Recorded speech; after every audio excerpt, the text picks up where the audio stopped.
Takai pauses for a moment, knowing that Nijima and Mai will be upset when they find out what happened. She also wonders if her mother is thinking of remarrying for her sake, though knowing her mother, she's probably just thinking about herself. She meets up with the Nijima family and brings them together to share everything. Takai explains that she might have to move away because it seems her mother is planning on remarrying. Her boyfriend is moving to Saitama for work, and they're talking about living together. Hearing this, Nijima seems a little tense and comments, "Oh, it's just that." Judging by his expression, he thought it was something much more serious. He quickly reassures Takai that Saitama isn't far away, so they'll still be able to visit easily. Takai is surprised by this reaction, as he thought Nijima would be more affected. He replies that while he doesn't like the idea of seeing each other less often, they'll still be able to keep in touch. It's nothing compared to being separated by death. Mai, for her part, agrees with her father. Takai can't help but shed a few tears, though she excuses herself by saying that she's not crying, but rather dealing with a slight cold. Nijima is quick to mention that he'd love to meet Takai's mother, so he plans to invite her over for Christmas,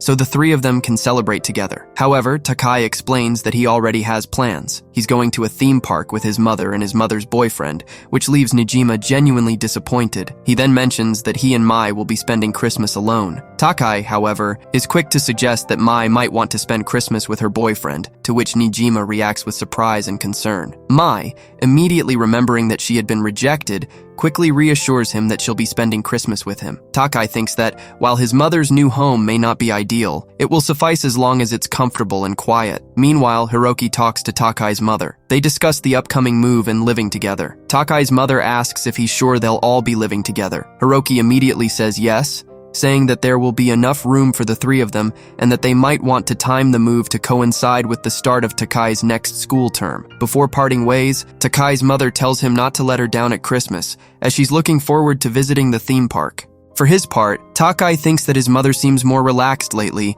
which gives him a strange feeling. Although he hopes that she'll really enjoy the theme park, he finds it interesting that, with the three of them together, they almost feel like a real family. Before they leave, Takai receives a scarf from his mother, which she bought for him that day. When they reach the entrance of the park, his mother asks if he remembers being there before. However, it seems that Takai doesn't remember anything from before he regained his old memories. Without further ado, his mother apologizes to him. Meanwhile, Nijima and Mai are at a party. Although Mai seems a little out of place, Nijima immediately notices and asks her what's wrong. She mentions that it's a shame her mother couldn't come. Nijima quickly replies that maybe she's right, but perhaps this is her mother's chance to be happy. All they can do is hope that next Christmas they'll be together. Just then, Mai's phone rings. It's Renji. He apologizes for not being able to come and mentions that he'll be back earlier than expected, so they can go out tomorrow. After this, Mai heads back to continue celebrating with her father. Back at the theme park with Takai and his mother,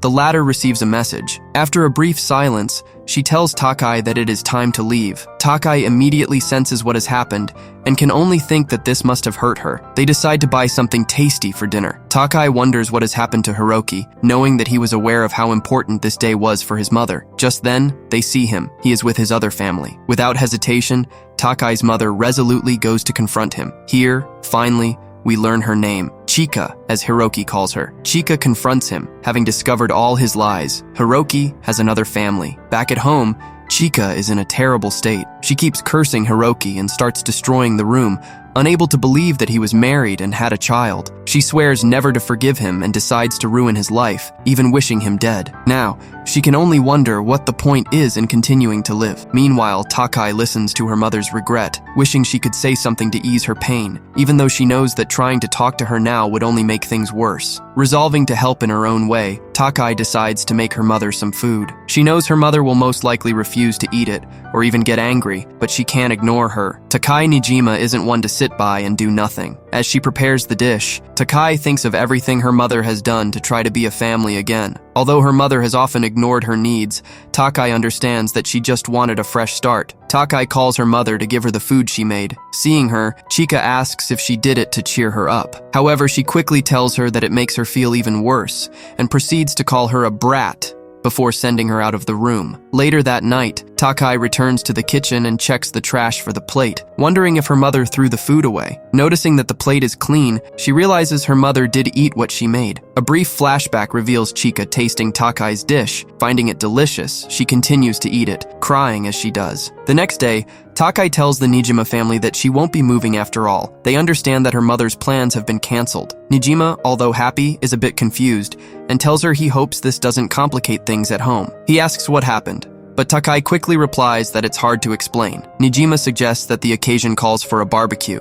In the blink of an eye, the holidays are here, and even Takai's mother seems to have recovered, bringing peace back to their lives. We cut to Chika at work, where a co-worker offers to cover the rest of her shift so she can go home early, as she looks exhausted. She also gives Chika a small gift from her hometown, suggesting she share it with her daughter. Chika immediately wonders how she knew she had a daughter, as she had never mentioned it. The woman explains that she found out from their boss, who told her Chika was a single mother. The woman shares that she too was an only child raised by a single mother. Although she was rebellious at times, she now appreciates everything her mother did for her, understanding the challenges of raising a daughter alone. Chika wonders why she's sharing this, as they don't often talk. The woman explains that her mother recently passed away, and she had returned home for the funeral. She expressed gratitude for many things, but also felt regret, simply wanting to connect with another single mother. Chika arrives home to find a message on her answering machine from her own mother, asking for money. Later, she goes to Takai's room to give her some candy, but finding her gone, she goes out to look for her. Chika spots Takai with the Nijima family. At first, she doesn't do anything, just wondering who these people are with her daughter. Unbeknownst to them,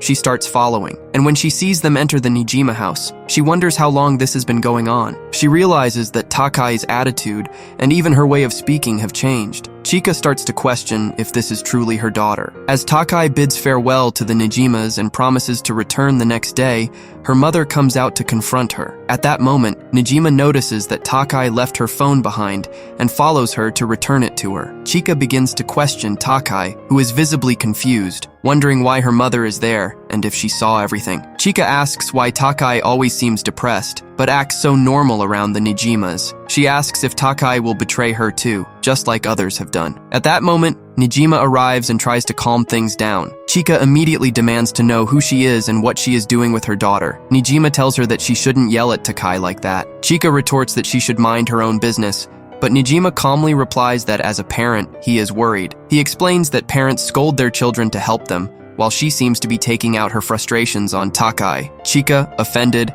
asks if he is looking for trouble. Nijima calmly replies and says that he only wishes she would be nicer to his daughter. In response, Chika asks why Nijima would kick his own daughter out of his house. With great determination clenching his fist, Nijima replies that this girl is... If you've reached this point in the video, don't forget to leave the word exquisito in the comments. Thank you very much, and see you in the next video.